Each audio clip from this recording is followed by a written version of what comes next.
Hell, it's about time. Classus there, mouth agape, as he stared at what he would presume was a giant of a man, dressed in the same irregular patterned uniform as everyone else in the room. But he stood just shy of 2 meters tall. Classus's fur was on edge as he nearly cowered under the giant's predatory gaze. The towering bald man had tattoos covering every part of his body except his face, and was sucking a burning stick. Looking him in the eye proved to be far more difficult than he had initially thought. The abomination's left eye was obviously mechanical, along with shrapnel scars peppered around his eye socket. Emperor save me, humans can interface with machines? Classus thought to himself as he finally collected himself and saluted the obviously superior-ranking officer. First Lieutenant Classus Zolnak, reporting for duty, was nearly squeaked out. His arm came across his chest in his formal imperial salute. Don't salute me, kid, or any other officer, especially if we're outside, reported the giant, as he reached his hand out. Lieutenant Colonel James Finley, and don't call me by rank outside of briefing rooms. Unsure how to take his new set of instructions that were completely antithetical to his current military knowledge, he grasped Finley's hand and was shook up and down almost violently. The poor Imperial even dropped some of his gear that he was holding as he was being tossed around by the giant. Welcome to the team room, Finley greeted him. As they walked further in, Finley's deep raspy voice broke out. Keep in mind, if you aren't invited here, you'll get the piss beaten out of you. So make sure you only walk in here when we want you to. Dead silence reigned in as he noticed that not only Lieutenant Colonel Finley was eyeing him with predatory eyes, everyone was. And these eyes told him that they had not approved of him yet. Finley turned around and addressed everyone in the room. He's a temp, so don't fucking kill him. I'm looking at you, Gabe. Following Finley's glare, he saw an almost unassuming individual with light brown skin. He had a small patch of fur on his head and an even smaller patch of fur on his face. Classus couldn't figure out what made this man so dangerous, but questioning the judgment of a senior officer on his own men wasn't in Classus's modus operandi. The accusation was followed by a resentful click of a tongue. Finley sighed and said, Fucking psycho, that Gabriel, or just Gabe. Don't do anything he fucking tells you to do until it's cleared by that guy. Finley pointed at a larger, but equally unassuming man with curly black fur on his head, an equally bushy beard and very dark skin. I'm the operations sergeant, Yves. Just call me Barbecue, the annoyed darker soldier said. Barbecue? Classus questioned, his ears twitching in confusion. I'm Haitian. Finley shook his head and grabbed the Uvil by the shoulder before he could inquire further and started introducing him to the rest of the team. Ignore it. Gabe is our local sociopath. He's one of our snipers and the engineering sergeant. Gabe barely acknowledged the furred mammal's existence with an upward head nod. This is Charisse. She's the medic. You call her Doc. You protect Doc. Doc keeps you alive. Classus noticed the lightly brown-skinned woman. She was slightly lighter skinned than the Gabe. This one bared her teeth in that unnerving smile that humans thought was being friendly. She looked significantly smaller than the rest of the team. The tattoos she had were running down her neck to her arms, and the tattoos were moving? Under further examination, he noticed her tattoos seemed to be flowing like a river of thorned flowers and skulls. Sometimes he would spot what seemed to be cartoon characters dodging the thorns and skulls. Then he noticed something else. Emperor save me, Classus muttered. She had mechanical arms. The strange theme continued as Classus was introduced to the last 3 members of the team he was attached to. Weapon sergeant by the name of Beau, the clean-shaven man nearly rivaled Finley in terms of size and equally as pale. The squad liked to refer to him as the Animal Mother. He stared at Classus as if he wanted to gut him. Do you eat trash?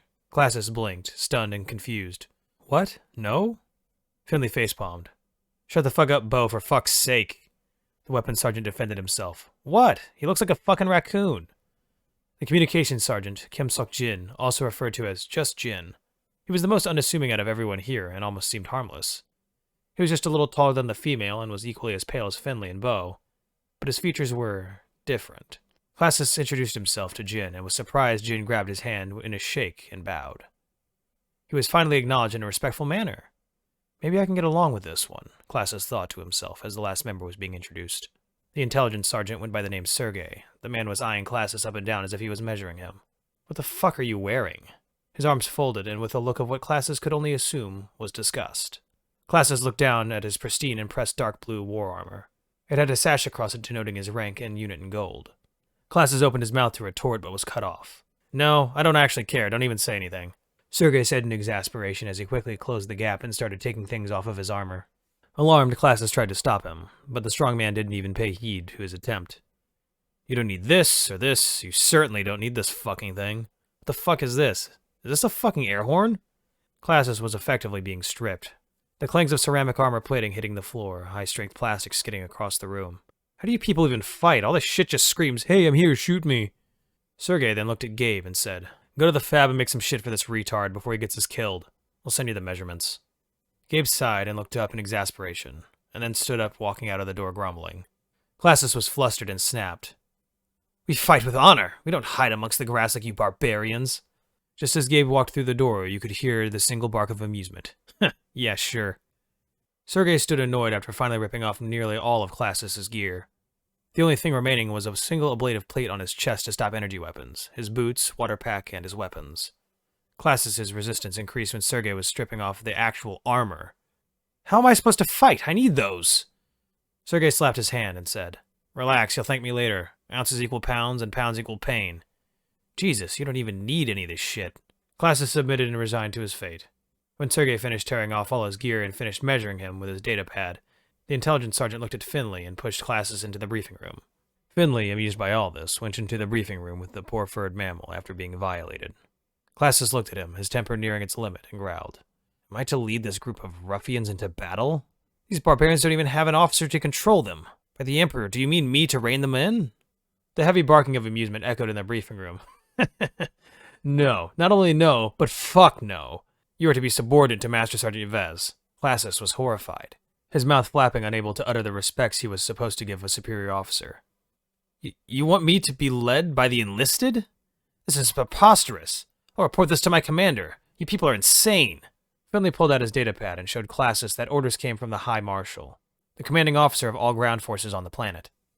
"You are going to do exactly what you are told, or the powers that be will re-examine whether or not you stay an officer." A shame that a promising lieutenant was demoted to a private. Classis nearly squeaked in terror. Years of schooling followed by years at the academy, and the amount of credits his family spent on concessions for Duke Arax to give him a chance at officership made him shake. His newfound peerage was at stake, and he would rather die than be a commoner again. His command had consigned him to death. It seems joining the ranks of the nobility was a dream after all. The mammal relented, and Finley immediately brightened up and yelled, "Great, let's get this briefing started. We need to be gone in 30 minutes.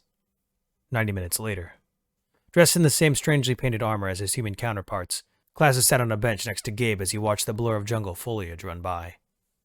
He was riding in the most heavily armored transport craft he had ever seen. They were low, very low, and going very fast. He felt he could reach out and touch the jungle canopy. However, as nervous as he was about the ride, his mission they were tasked with felt like a fever dream.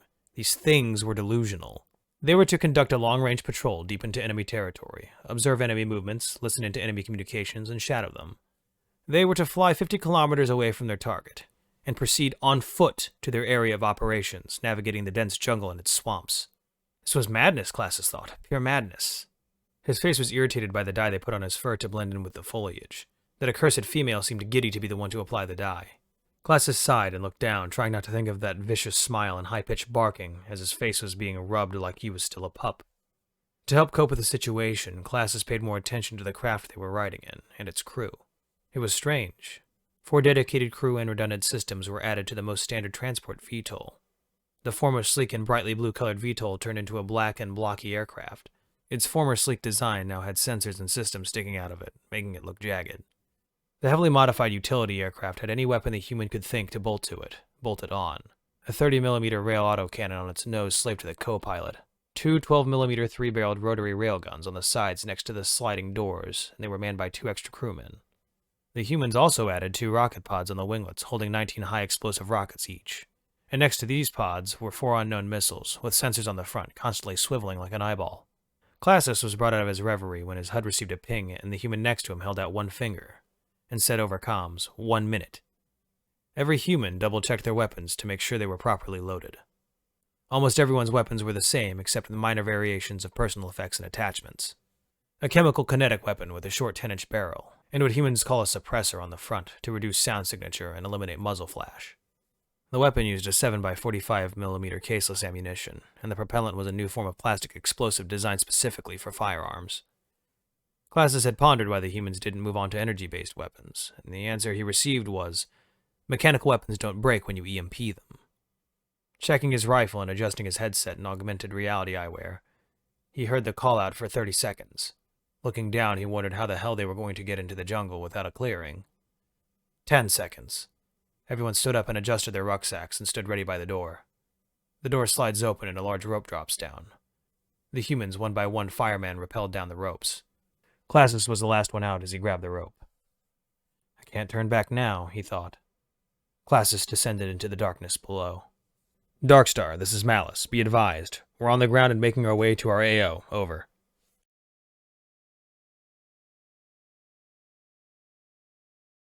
Hey everybody, thanks for watching.